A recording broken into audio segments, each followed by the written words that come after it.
Hello friends, welcome back to విజేత Telugu academy YouTube channel. ఈరోజు వీడియోలో ఇండియన్ ఎయిర్ ఫోర్స్ వాళ్ళు రిలీజ్ చేసిన గ్రూప్ సి సివిలియన్ పోస్టుల గురించి ఎక్స్ప్లెయిన్ చేయబోతున్నామండి.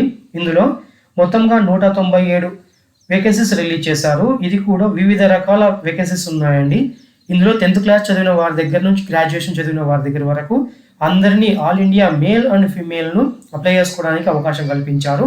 కాకపోతే ఫ్రెండ్స్, ఇది అప్లై చేసుకోవడానికి ఆన్లైన్లో ఛాన్స్ ఇవ్వలేదండి. కేవలం ఆఫ్లైన్లో అప్లికేషన్ ఫామ్ను ఫిల్ చేసి దానిని మీరు ఏ డివిజన్కి అయితే అప్లై చేయాలనుకుంటున్నారో ఆ డివిజన్కి మీరు త్రూ తపాల్ ద్వారా పంపించాల్సి ఉంటుంది. దీని గురించి క్లియర్గా ఎక్స్ప్లెయిన్ చేస్తాను ఫ్రెండ్స్, స్కిప్ చేయకుండా చూడండి. ఫ్రెండ్స్, ఇక వీరు రిలీజ్ చేసిన అఫీషియల్ నోటిఫికేషన్ ఏ విధంగా ఉంది, ఎలిజిబిలిటీ క్రైటీరియా ఏ విధంగా ఇచ్చారని ఒకసారి గమనిద్దాము. ఫ్రెండ్స్, వీరు మొత్తంగా 16 రకాల వేకెన్సీస్ని రిలీజ్ చేశారు. అందులో సూపరింటెండెంట్ పోస్టుకు గ్రాడ్యుయేషన్ క్వాలిఫికేషన్ ఇచ్చారు. ఎల్డీసీ పోస్టులకు 12th class plus typing speed అనేది క్వాలిఫికేషన్గా ఇచ్చారు. స్టోర్ కీపర్ వారికి ఇంటర్మీడియట్ చదివిన వారందరూ అప్లై చేసుకోవచ్చు. కుక్కు ఆర్డినరీ గ్రేడ్కి వచ్చేసి మెట్రికులేషన్ చదివిన వారందరూ అప్లై చేసుకోవచ్చు అండి. Painter, carpenter, copper Smith, fitter, tailor ఈ పోస్టులకు అన్నింటికి 10th క్లాస్ చదివిన తర్వాత ట్రేడ్ సర్టిఫికేట్ కంపల్సరీగా ఉండాల్సి ఉంది.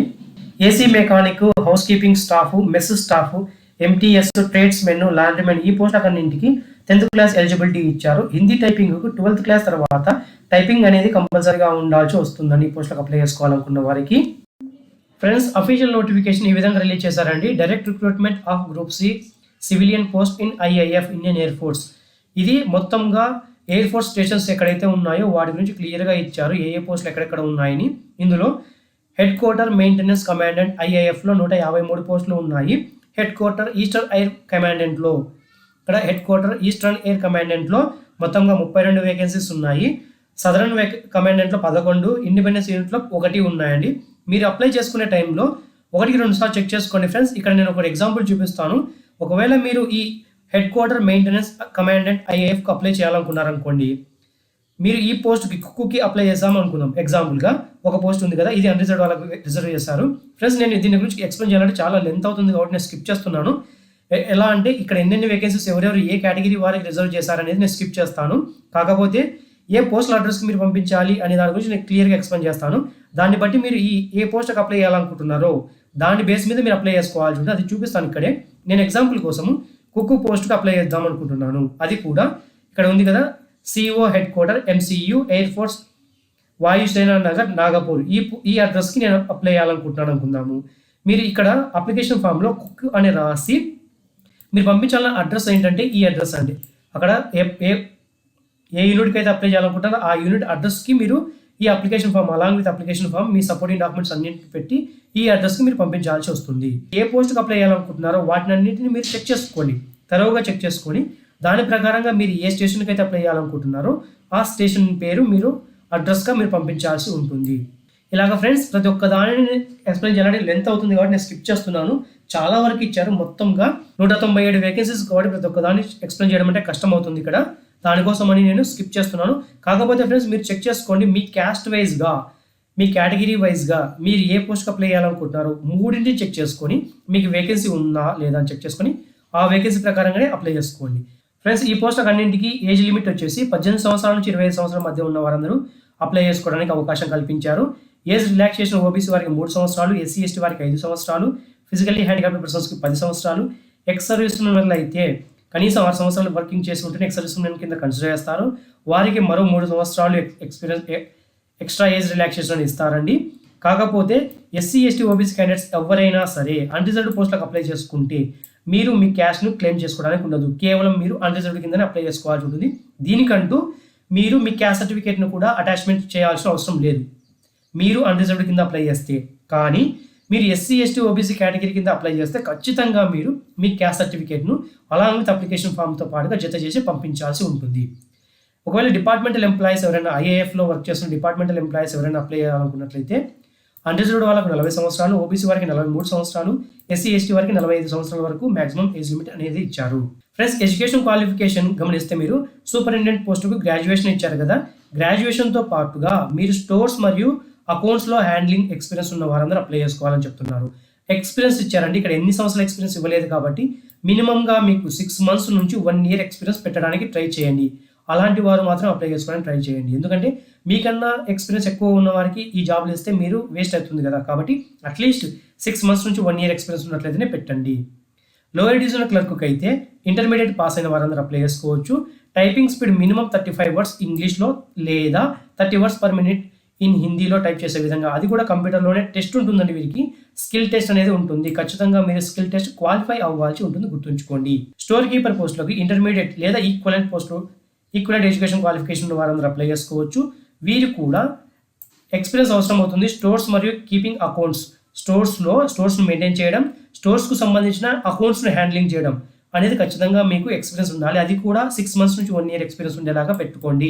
కుకింగ్లో అయితే 10th class పాస్ అయిన వారందరికీ అప్లై చేసుకోవచ్చు అండి. అట్లీస్ట్ 1 year కుకింగ్ పైన ఏ ఇండియన్ ట్రేడ్ అయినా, సౌత్ కానీ నార్త్ కానీ ట్రెడిషనల్ ఏ ఇండియన్ ట్రెడిషనల్ కుకింగ్ పైన అయినా సరే మీకు 1 year ఎక్స్పీరియన్స్ అనేది ఖచ్చితంగా ఉండాలి. దీనికోసం మీరు సర్టిఫికేట్ను ప్రొడ్యూస్ చేస్తే ఇంకా బెటర్ ఆప్షన్ ఉంటుంది. కాబట్టి మీకు దగ్గరలో ఉన్న ఏదైనా ఒక రెస్టారెంట్ నుంచి కుకింగ్గా మీరు అక్కడ వర్క్ చేసినట్లుగా ఎక్స్పీరియన్స్ సర్టిఫికేట్ ప్రొడ్యూస్ చేసినట్లయితే ఇంకా బెనిఫిట్ ఉంటుంది మీకు. ఈ మెట్రికులేషన్తో పాటుగా డిప్లొమా ఇన్ క్యాటరింగ్ కూడా అవసరం అవుతుందని చెప్తున్నారండి. Matriculation from recognized board with a certificate అన్నాడండి. సో కంపల్సరీగా మీకు సర్టిఫికేషన్ ఉండాలి. లేదా డిప్లొమా క్యాటరింగ్ చేసిన వారు కూడా అప్లై చేసుకోవచ్చు. డిప్లొమాలో క్యాటరింగ్ చేసిన వారు కూడా అప్లై చేసుకోవచ్చు ఈ పోస్టులకి. పెయింటర్కి వచ్చేసి స్కిల్డ్ పెయింటర్ మాత్రమే అడుగుతున్నారు, కాబట్టి దీనికి ఎక్స్పీరియన్స్ అవసరం అవుతుంది. 10th class పాస్ అయిన వారందరూ అప్లై చేసుకోవచ్చు. ఇండస్ట్రియల్ ట్రైనింగ్ ఐటీఐలో ట్రేడ్ పెయింటర్గా మీరు సర్టిఫికేషన్ సబ్మిట్ చేయాల్సి ఉంటుంది. ఎక్స్ సర్వీస్ మెన్ ఎవరైనా పెయింటర్ వర్క్ ఈ పోస్టులకు అప్లై చేస్తున్నట్లయితే వారు ఆ ఎక్స్ సర్వీస్ మెన్లో పెయింటర్ వర్క్ చేసినట్టుగా మీరు ట్రేడ్ సర్టిఫికేట్ని చూపించాల్సి వస్తుంది. కార్పెంటర్, స్కిల్డ్ కార్పెంటర్ అడుగుతున్నారండి. ఐటీఐలో కార్పెంటర్ మీద ట్రేడ్ సర్టిఫికేట్ ఉన్న వారందరూ అప్లై చేసుకోవచ్చు. 10th class లేదా అనదర్ ఇన్స్టిట్యూషన్లో పాస్ అయి ఉండాలి ఖచ్చితంగా. కాపర్ స్మిత్ లేదా షీట్ మెటల్ వర్కర్కి వచ్చేసి 10th class పాస్ అయి ఉన్న వారందరూ అప్లై చేసుకోవచ్చు. దాంతో పాటుగా ఐటీఐ కాపర్ స్మిత్లో లేదా షీట్ మెటల్ వర్కర్గా మీకు ట్రేడ్ సర్టిఫికేట్ ఖచ్చితంగా ఉండాలి. ఒకవేళ ఎక్స్ సర్వీస్ వాళ్ళు ఎవరైనా అప్లై చేసుకున్నట్లయితే వర్క్షాప్ ఫిట్టర్గా మీరు ఎక్స్పీరియన్స్ ఉన్న వారందరూ అప్లై చేసుకోవచ్చు. ఏసీ మెకానిక్ ఈ పోస్టులకు వచ్చేసి 10th class పాస్ అయిన వారు, 10th class పాస్ అయిన తర్వాత ఎయిర్ క్రాఫ్ట్ మెకానిజం పైన ఏదైనా గవర్నమెంట్ ఇన్స్టిట్యూషన్లో మీకు సర్టిఫికేట్ అనేది అవసరం అవుతుంది. 1 year ఖచ్చితంగా రిలవెంట్ ఫీల్డ్లో ఎక్స్పీరియన్స్ అడుగుతున్నారు. ఒకవేళ ఎక్స్ సర్వీస్ మెన్ ఎవరైనా ఉన్నట్లయితే ఎయిర్ ఫ్రేమ్ ఫిట్టర్ పోస్టులకి 2 years ఎక్స్పీరియన్స్ తర్వాత ఎక్స్ సర్వీస్ మెన్ అయి ఉండి 2 years ఎక్స్పీరియన్స్ ఉన్నట్లయితేనే అప్లై చేసుకోవడానికి ఛాన్సెస్ ఇచ్చారు. ఫిట్టర్ ఎస్కేకు 10th class పాస్ అయిన వారందరూ ఇండస్ట్రియల్ ట్రైనింగ్ సర్టిఫికేట్ కూడా అవసరం అవుతుంది. ఈ హౌస్ కీపింగ్ స్టాఫ్ పోస్టులకు అప్లై చేసుకోవాలనుకున్న వారికి 10th class పాస్ అయిన వారు లేదా ఈక్వలెంట్ పాస్ అయిన వారందరూ అప్లై చేసుకోవడానికి ఛాన్సెస్ ఇచ్చారు. వీరికి ఎటువంటి ఎక్స్పీరియన్స్ అవసరం లేదు. లాండ్రీమెన్ పోస్టులకు అయితే 10th class పాస్ అయిన వారందరూ అప్లై చేసుకోవచ్చు. 1 year అట్లీస్ట్ 1 year దోబీగా మీరు ఎక్స్పీరియన్స్ అనేది చూపించగలగాలి. మెస్ స్టాఫ్కి అయితే 10th class పాస్ అయిన వారందరూ అప్లై చేసుకొని ఛాన్సెస్ ఇచ్చారు. 1 year ఎక్స్పీరియన్స్ వెయిటర్గా కానీ వాషరప్గా కానీ మీరు ఎక్స్పీరియన్స్ చూపించాలి ఏదైనా ఆర్గనైజేషన్ లేదా ఇన్స్టిట్యూషన్లో. ఓకే, మల్టీ టాస్కింగ్ స్టాఫ్కి వచ్చేసి మెట్రికులేషన్ పాస్ అయిన వారందరూ అప్లై చేసుకోవచ్చు. కాకపోతే వీరికి కంపల్సరీగా 1 year వాచ్మెన్గా కానీ, లాస్కర్గా కానీ, గెస్నర్ ఆపరేటర్గా కానీ లేదా గార్డనర్గా కానీ 1 year ఎక్స్పీరియన్స్ ఖచ్చితంగా మల్టీ టాస్కింగ్ స్టాఫ్లకు అడుగుతున్నాడు, గుర్తుంచుకోండి. 1 year ఖచ్చితంగా చూపించాలండి. సో మీ దగ్గరలో ఉన్న ఏదైనా ఆర్గనైజేషన్ కానీ ఇన్స్టిట్యూషన్ నుంచి 1 year certificate 1 year experience certificate produce చేసినట్లయితే ఈ పోస్టులకు అప్లై చేసుకోవచ్చు. ఇందులో నెక్స్ట్ పోస్ట్ టైలర్ అండి. టైలర్కి 10th class పాస్ అయి ఉండి ఐటీఐలో టైలరింగ్ చేసిన వారందరూ అప్లై చేసుకోవచ్చు. ఐటీఐ ట్రేడ్ సర్టిఫికేట్ కంపల్సరీగా మీరు సబ్మిషన్ చేయాల్సి ఉంటుంది. ట్రేడ్స్మెన్ మేట్ పోస్టులకు అయితే లేబరర్ కానీ అమినేషన్ డ్యూటీస్లో కానీ చేయాల్సి ఉంటుంది. వీరికి 10th class పాస్ అయిన వారందరూ అప్లై చేసుకోవచ్చు. లేదా ఎక్స్ సర్వీస్ ఉన్న ఎవరైనా ఈ అప్రాప్రియేట్ ట్రేడ్లో ఉన్న వారు కూడా అప్లై చేసుకోవచ్చు. హిందీ టైపిస్ట్కి అయితే ఇంటర్మీడియట్ తర్వాత కంపల్సరీగా మీరు 35 words per minute ఇంగ్లీష్లో కానీ 30 words per minute హిందీలో కానీ టైపింగ్ అనేది కంప్యూటర్లో చేయగలగాలి. దీనికి వారు సర్టిఫికేట్స్ అడిగితే అడగొచ్చండి, హిందీ టైపింగ్ కాబట్టి. సో ఖచ్చితంగా మీరు గుర్తుంచుకోండి వీరికి. ఇక మోడ్ ఆఫ్ సెలెక్షన్ అనేది ఫ్రెండ్స్ మీరు పంపించిన ఏజ్ లిమిట్, మినిమం క్వాలిఫికేషన్ మరియు డాక్యుమెంట్స్ అండ్ సర్టిఫికేట్స్ అన్నింటినీ చెక్ చేసి వీళ్ళు స్క్రూటినైజ్ చేస్తారండి. స్క్రూటినైజ్ చేసిన తర్వాతనే ఎలిజిబుల్ క్యాండిడేట్స్కు మాత్రమే కాల్ లెటర్లు ఇష్యూ చేస్తారు రిటర్న్ టెస్ట్ కోసం. గుర్తుంచుకోండి, ఎలిజిబుల్ అయిన క్యాండిడేట్స్కు మాత్రమే కాల్ లెటర్లు ఇష్యూ చేస్తారు. వారు కూడా సిలబస్ వచ్చేసి ఎల్డీసీ పోస్టులకు general intelligence, English language, numerical aptitude, general awareness ఉంటుంది. స్టెనోగ్రాఫర్కి అయితే general intelligence, reasoning, general awareness, English language and comprehensive అనేది ఉంటుందండి. ఎంటీఎస్కి, హౌస్ కీపింగ్ స్టాఫ్కి, ఆయా లేదా వార్డ్ సహాయకకు, లాండ్రీమెన్కి, మెస్ స్టాఫ్కి, వల్కనైజర్కి general intelligence, reasoning, numerical aptitude, English language, general awareness సిలబస్గా ఇచ్చారు. మిగిలిన అన్ని ట్రేడ్ వాళ్ళకి general intelligence and reasoning, numerical aptitude, general English, general awareness దీంతో పాటుగా మీ ట్రేడ్కి సంబంధించిన రిలవెంట్ ట్రేడ్కి సంబంధించిన క్వశ్చన్స్ అనేది అడుగుతారు. ఇది సిలబస్గా ఇచ్చారండి. ఈ ఎగ్జామ్ కూడా మీకు హిందీ మరియు ఇంగ్లీష్ లాంగ్వేజెస్లో మాత్రమే ఉంటుంది, గుర్తుంచుకోండి. ఈ ప్యాటర్న్ ఆఫ్ ఎగ్జామ్ ఎంత స్టఫ్నెస్ ఏ విధంగా ఉంటుందంటే మీ మినిమం ఎడ్యుకేషన్ క్వాలిఫికేషన్, ఒకవేళ మీరు 10th క్లాస్ క్వాలిఫికేషన్ పెట్టారనుకోండి, పేపర్ కూడా ఎగ్జామినేషన్ పేపర్ కూడా మీకు 10th క్లాస్ లెవెల్లోనే వస్తుంది. ఒక పోస్టుకి షార్ట్ లిస్ట్ క్యాండిడేట్స్ను దాదాపుగా 10 times పిలుస్తామని చెప్తున్నారండి. స్కిల్ టెస్ట్ లేదా ఫిజికల్ టెస్ట్ లేదా ప్రాక్టికల్ టెస్ట్కి ఖచ్చితంగా మీరు 100% వెయిటేజ్ రిటర్న్ టెస్ట్లో వచ్చిన వారికి మాత్రమే ఫైనల్ లిస్ట్లో స్థానం అనేది ఉంటుంది. కానీ ఈ స్కిల్ టెస్ట్ లేదా ఫిజికల్ టెస్ట్ లేదా ప్రాక్టికల్ టెస్ట్ అనేది జస్ట్ ఫర్ క్వాలిఫైయింగ్ నేచర్ మాత్రమే. ఎవరైతే షార్ట్ లిస్ట్ అవుతారో క్యాండిడేట్స్ వాళ్ళు ఖచ్చితంగా ఒరిజినల్ డాక్యుమెంట్స్ అన్నింటినీ అలాంగ్ విత్ అనెక్సరీస్తో పాటుగా అప్లికేషన్ ఫామ్తో పాటుగా తీసుకెళ్లాల్సి ఉంటుంది. ఈ పోస్టులకు అప్లై చేసుకోవాలనుకున్న వారికి చివరి తేదీ ఎంప్లాయ్మెంట్ న్యూస్లో రిలీజ్ చేసిన 30 రోజుల తర్వాత అని చెప్పారండి. ఈ ఎంప్లాయ్మెంట్ న్యూస్ కూడా ఈ డేట్ ఆఫ్ అడ్వర్టైజ్మెంట్ వచ్చేసి 7th నుంచి 13th ఆగస్ట్ వరకు ఉన్న ఈ వీక్కి రిలీజ్ చేశారు. కాబట్టి మీరు 7th స్టార్టింగ్ అనుకున్నారనుకోండి, 30 days కాబట్టి నెక్స్ట్ మంత్ మీరు 5th లోపల ఖచ్చితంగా పంపించండి. కాబట్టి నేను ఎట్లా రెఫర్ చేస్తాను అంటే మిమ్మల్ని ఈ మంత్ ఎండింగ్కే పంపించేలాగా ట్రై చేయండి. ఈ మంత్ ఎండింగే లాస్ట్ డేట్ అనుకొని పంపించండి. మీరు నెక్స్ట్ మంత్ కూడా ఉంది కదా అని వెయిట్ చేశారనుకోండి, ఫైనల్గా మీరు ఏదైనా డిలే అయ్యి ఆ పోస్ట్ అక్కడికి రీచ్ కాలేకపోతే మీరు ఎంతో ఎక్స్పెక్టేషన్స్ పెట్టుకున్నా కూడా మీరు ఈ పోస్ట్లకు అప్లై చేసుకోవడానికి ఛాన్స్ ఉండకపోవచ్చు. వాళ్ళు రిజెక్షన్ లిస్ట్లోకి వెళ్ళిపోతారు. లాస్ట్ డేట్ వాళ్ళు మెన్షన్ చేస్తే 30 days లోపల మీరు పంపించలేకపోతే మీ అప్లికేషన్ రిజెక్షన్ లిస్ట్లోకి వెళ్తుంది. కాబట్టి ఈ మంత్ 30th కల్లా మీరు ఈ మంత్ 31st కల్లా ఆగస్టు 31st కల్లా ఖచ్చితంగా మీరు పోస్ట్ చేసే విధంగా along with application form, supporting document, మీ క్యాస్ట్ ఏదైనా ఉన్నట్లయితే క్యాస్ట్ సర్టిఫికేట్స్, ఎక్స్పీరియన్స్ వాళ్ళకి ఎక్స్పీరియన్స్ సర్టిఫికేట్స్ ఖచ్చితంగా మీరు మెన్షన్ చేసి పంపించాలి. అప్లై చేసుకోవాలనుకున్న వారు కేవలం అప్లికేషన్ ఫామ్లు ఆఫ్లైన్లో మాత్రమే అప్లై చేసి దానిని త్రూ ఆర్డినరీ పోస్ట్ మాత్రమే పంపించండి. రిజిస్టర్ పోస్ట్ కానీ, స్పీడ్ పోస్ట్ కానీ, కొరియర్ కానీ యాక్సెప్ట్ చేయరు. మళ్ళీ ఒక్కసారి రిపీట్ చేస్తున్న ఫ్రెండ్స్, ఎందుకంటే చాలా మంది నన్ను ఇదే క్వశ్చన్ అడుగుతారు, సార్ దీన్ని ఆర్డినరీ పోస్ట్ ఎందుకు పంపాలి, రిజిస్టర్ పోస్ట్ కానీ, స్పీడ్ పోస్ట్ కానీ, కొరియర్ కానీ పంపిస్తారు అంటే వాళ్ళు తీసుకోరండి, మీ అప్లికేషన్ వెనక్కి పంపించేస్తారు. ఖచ్చితంగా మీరు ఆర్డినరీ పోస్టే పంపించాలి. అందుకోసమని నేను అట్లీస్ట్ 1 week ముందుగానే 31st ఆగస్టు 2021 లోపలనే మీరు పోస్ట్ చేసేసారనుకోండి, ఆర్డినరీ పోస్ట్ కాబట్టి మేబీ లేట్ అయినా ఖచ్చితంగా మీరు ఆ టైం కల్లా రీచ్ అయిపోతుంది. మీరు ఖచ్చితంగా డ్యూలీ సపోర్టింగ్ డాక్యుమెంట్స్ అన్నింటినీ మెన్షన్ చేయాలి. ఆ సపోర్టింగ్ డాక్యుమెంట్ ఏంటంటే education qualification, age, technical qualification, physical handicapped persons ఉన్నట్లయితే వారి ఫిజికల్ హ్యాండిక్యాప్డ్ సర్టిఫికేట్, మీ ఎక్స్పీరియన్స్ సర్టిఫికేట్, మీ క్యాస్ట్ సర్టిఫికేట్ని ఖచ్చితంగా అది కూడా లేటెస్ట్ క్యాస్ట్ సర్టిఫికేట్ని మెన్షన్ చేయండి. ఎవరైనా క్యాస్ట్ని క్లెయిమ్ చేసిన వారు ఉన్నట్లయితే. ఒకవేళ మీరు అన్రిజర్వ్డ్ కేటగిరీ కింద అప్లై చేస్తే, అంటే ఓపెన్ కేటగిరీ కింద అప్లై చేస్తే మీ క్యాస్ట్ సర్టిఫికేట్ను మెన్షన్ చేయాల్సిన అవసరం లేదు. ఓకే ఫ్రెండ్స్, ఇక్కడ అడుగుతున్న చాలా వరకు సార్ అటెస్టెడ్ కాపీస్ అంటారు, సెల్ఫ్ చేయాలా గెజిటెడ్ ఆఫీసర్కి వెళ్ళాను. ఇక్కడ application should be self attested అన్నాడు. కంపల్సరీగా వీటిని self attested along with application ఫామ్తో మీరు సెల్ఫ్ అటెస్టెడ్ చేసి పైన మెన్షన్ చేసే సర్టిఫికేట్స్ అన్నింటినీ సెల్ఫ్ అటెస్టెడ్ అంటే మళ్ళీ ఏంటి అని అడిగారు, మీ ఓన్ సైన్ అండి, మీ ఓన్ సైన్ చేసి వాటిని పంపించండి. ఒకవేళ మీరు ఎస్సీ, ఎస్టీ, ఓబీసీ వాళ్ళు ఎవరైనా క్యాష్ను క్లెయిమ్ చేసుకోవాలనుకున్నట్లయితే సెంట్రల్ లిస్ట్లో సెంట్రల్ ఓబీసీ కానీ ఎస్సీ, ఎస్టీ కేటగిరీలో కానీ మీ క్యాస్ట్ ఉందో లేదో చెక్ చేసుకోండి. అక్కడ ఉంటేనే మీరు అప్లై చేసుకోండి. ఒకవేళ ఓబీసీ క్యాండిడేట్స్ అయితే నాన్ క్రీమీ లేయర్ అని ఉన్నట్లయితేనే ఓబీసీ సర్టిఫికేట్ పైన మీరు ఓబీసీ రిలాక్సేషన్ అనేది పొందగలరు, లేకపోతే మీరు ఓపెన్ కేటగిరీ కిందకి వెళ్ళిపోతారు. ఎక్సర్వీస్ ఉన్న ఎవరైనా ఈ పోస్ట్కి అప్లై చేసినట్లయితే వారి యొక్క డిశ్చార్జ్ బుక్ సర్టిఫికేట్ను ఫ్రంట్ పేజ్ని మీరు అలాంగ్ విత్ అప్లికేషన్ ఫామ్తో పాటుగా ఈ ఎక్సర్వీస్ డిశ్చార్జ్ బుక్ ఉంది కదా దీనిపైన సెల్ఫ్ అటెస్టెడ్ కాపీస్ని మీరు పంపించాల్సి ఉంటుంది. ఈ అప్లికేషన్ ఫామ్ పైన ఖచ్చితంగా రీసెంట్ ఫోటోగ్రాఫ్ని మాత్రమే, పాస్పోర్ట్ సైజ్ ఫోటోగ్రాఫ్ని పేస్ట్ చేయాలని చెప్తున్నారు. అదర్ సపోర్టింగ్ డాక్యుమెంట్స్ అన్నింటినీ సెల్ఫ్ అటెస్టెడ్ మాత్రమే, ఎటువంటి గెజిటెడ్ ఆఫీసర్ అటెస్టేషన్ అవసరం లేదు. సెల్ఫ్ అటెస్టెడ్ కాపీస్ అన్నింటినీ అలాంగ్ విత్ ఒక self addressed envelope stamp, self addressed envelope cover తీసుకొని దానిపైన 10 రూపాయల స్టాంప్ పేస్ట్ చేసి దానిపైన మీ అడ్రస్ రాసి పంపించండి.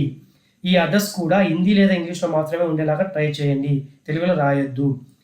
ఒకవేళ 1 లేదా ఎక్కువ పోస్టులకు అప్లై చేసుకోవాలనుకున్న వారు సపరేట్ అప్లికేషన్ ఫామ్ని ఫార్వర్డ్ చేయొచ్చు. ఆ అప్లికేషన్ ఫామ్ పైన కూడా, అంటే ఎన్వలప్ కవర్ ఇలా ఉందనుకుందాం, ఈ ఎన్వలప్ కవర్ పైన ఇక్కడ మీరు 2 అడ్రస్గా ఏ యూనిట్కి అయితే అప్లై చేస్తున్నారో ఆ యూనిట్ అడ్రస్ని ఇక్కడ మీరు మెన్షన్ చేయండి. ఇక్కడ ఖచ్చితంగా మీరు ఏ పోస్ట్కి అప్లై చేస్తున్నారో ఇది ఉంది కదా, application for the post of అని రాసి ఇక్కడ సపోజ్ నేను ఎంటీఎస్ పోస్ట్కి అప్లై చేద్దాం అనుకున్నాను అనుకోండి, ఇక్కడ ఈ అడ్రస్లో ఈ ప్లేస్లో మీరు application for the post of MCS MTS and category ఓపెన్గా నేను యూ అన్రిజర్వ్డ్ కింద అప్లై చేయాలనుకున్నాను అనుకోండి, యూఆర్ కింద అగ్నేస్ అడ్వర్టైజ్మెంట్ నెంబర్ 03/2021 DR. ఇక్కడ ఇది రాయాల్సి మొత్తం ఈ ఏదైతే ఉందో దాన్ని మొత్తం మీరు ఇక్కడ రాయాలి. ఇక్కడ 2 అడ్రస్ కింద మీరు ఏ యూనిట్కి అయితే అప్లై చేయాలనుకుంటున్నారో ఆ యూనిట్ అడ్రస్. ఎగ్జాంపుల్ కోసం నేను ఒకటి చూపిస్తాను ఇప్పుడు.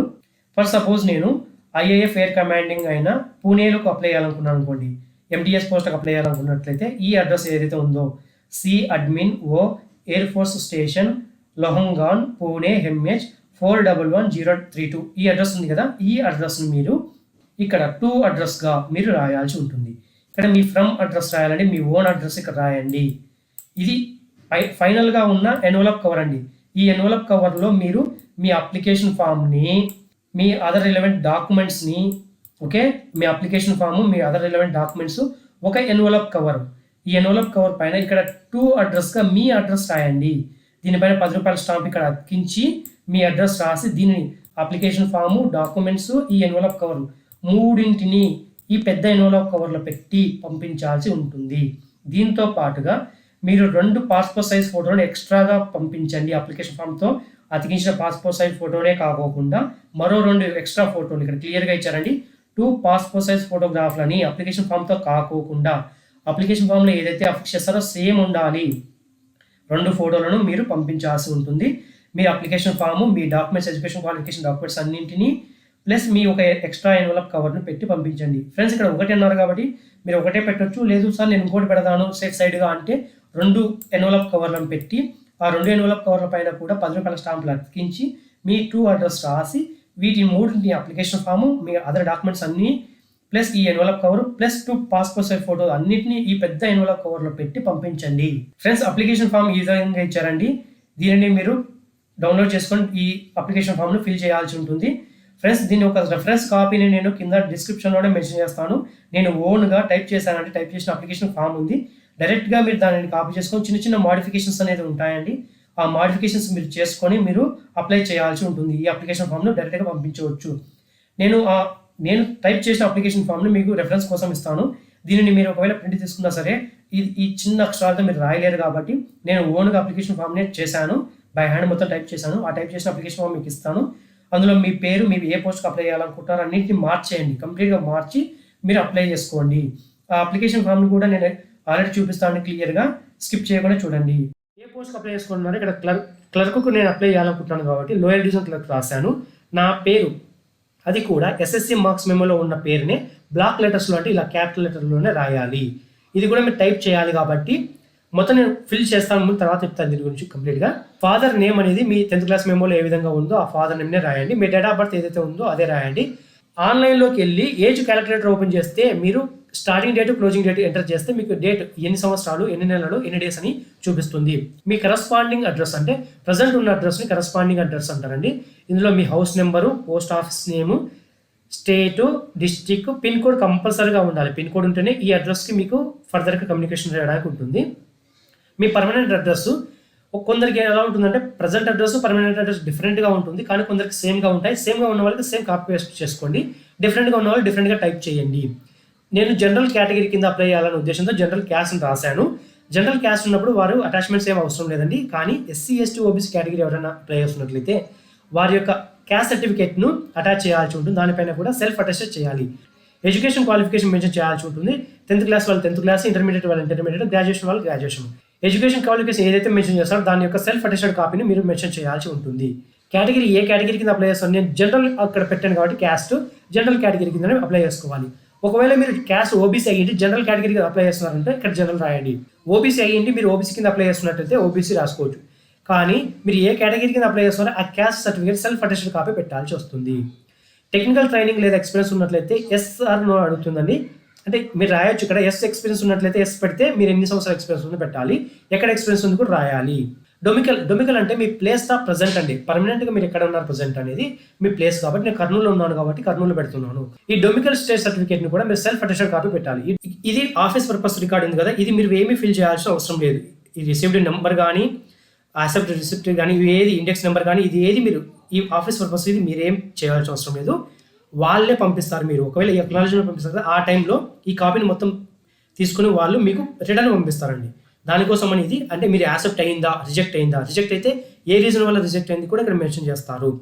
దానికోసం ఇండెక్స్ నెంబరు ఏ డేట్న అనేది మెన్షన్ చేస్తారండి మీరు. ఇది మీకు సంబంధం లేదు, ఇది వాళ్ళే ఫిల్ చేస్తారు. ఇక్కడ అక్నాలెడ్జ్మెంట్ ఉంది కదా, ఈ కార్డ్లో ఏ పోస్ట్కి అప్లై చేస్తున్నారో నేను పైన లోయర్ డివిజన్ క్లర్క్ ఇచ్చాను కాబట్టి అదే నేను ఇక్కడ కాపీ పేస్ట్ కొట్టుకున్నాను. నా పేరు, మా నాన్నగారి పేరు, ఇక్కడ నా అడ్రస్, ఈ ఇండెక్స్ నెంబర్ ఉంది కదా, ఈ ఇండెక్స్ నెంబర్ మీరు ఫిల్ చేయొద్దు, వాళ్ళే ఫిల్ చేస్తారు. ఇండెక్స్ నెంబర్ అనేది మనకు సంబంధం లేదండి, వాళ్ళే ఫిల్ చేసి పంపిస్తారు. ఇక్కడ మీ డేట్ ఆఫ్ ఫిజికల్ టెస్ట్ కానీ ఏ డేట్న ఉంటుంది, ఏ టైంలో ఉంటుందని ఇక్కడ డేట్ పెడతారండి. ఆ వెన్యూ ఆఫ్ రిటర్న్ టెస్ట్ ఇక్కడ వెన్యూ అనేది ఇక్కడ వాళ్ళే టైప్ చేస్తారు లేదా వ్రాసి పంపిస్తారు. ఈ సిగ్నేచర్ కూడా కంట్రోలింగ్ ఆఫీసర్ సిగ్నేచర్ ఉంటుంది. ఇదే మీ అక్నాలెడ్జ్మెంటే అడ్మిట్ కార్డ్ లాగా ఉపయోగపడుతుంది. దానికోసమని మీకు ఇక్కడ ప్రింట్ తీసిన తర్వాత ఇక్కడ మీ ఫోటో అటాచ్ చేయాలండి.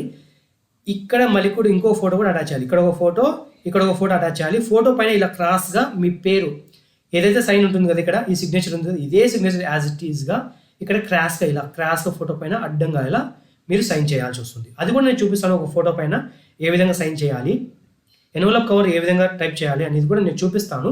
స్కిప్ చేయకుండా చూడండి. ఇది అర్థమైంది కదా ఫ్రెండ్స్. నేను ఈ యొక్క ఎంటీ అప్లికేషన్ ఫామ్ను ఫిల్ చేసిన అప్లికేషన్ ఫామ్ను కూడా కింద డిస్క్రిప్షన్లో ఇస్తాను. అక్కడ నుంచి మీరు జస్ట్ కాపీ చేసుకున్నారంటే ఇవన్నీ ఎడిట్ చేసుకోవచ్చు. మీరు టైప్ చేయాల్సిన అవసరం లేకుండా ఎడిట్ చేసుకోవచ్చు, లేదా ఎంటీ ఫామ్ని మీరు తీసుకొని మీరే టైప్ చేసుకోవచ్చు. ఆ 2 ఆప్షన్స్ ఇస్తాను నేను, మీరు యూజ్ చేసుకోండి ఫ్రెండ్స్. ఓకే, చూసారు కదా ఫ్రెండ్స్. ఈ వీడియో మీకు నచ్చినట్లయితే లైక్ చేయండి, షేర్ చేయండి. మా విజయ్ తెలుగు అకాడమీ యూట్యూబ్ ఛానల్లో ఇంతవరకు మీరు సబ్స్క్రైబ్ చేసుకోకపోతే పక్కనే ఉన్న రెడ్ బటన్ క్లిక్ చేసి సబ్స్క్రైబ్ చేసుకోండి. దాని పక్కనే ఉన్న బెల్ ఐకాన్ క్లిక్ చేసి ఆల్ నోటిఫికేషన్ ఎనేబుల్ చేసుకోండి. దానివల్ల మేము చేసే ప్రతి ఒక్క వీడియో మిస్ అవ్వకుండా చూడడానికి వీలుగా ఉంటుంది ఫ్రెండ్స్. ఇది మీకే కాకుండా మీ ఫ్రెండ్స్ కూడా చాలా వరకు ఉపయోగపడుతుంది కాబట్టి ఖచ్చితంగా షేర్ చేయండి ఫ్రెండ్స్. వాళ్ళని కూడా ఈ పోస్ట్కి అప్లై చేసుకోవడానికి ఎంకరేజ్ చేయండి. Thank you friends. Thank you for visiting Vijay Telugu academy YouTube channel.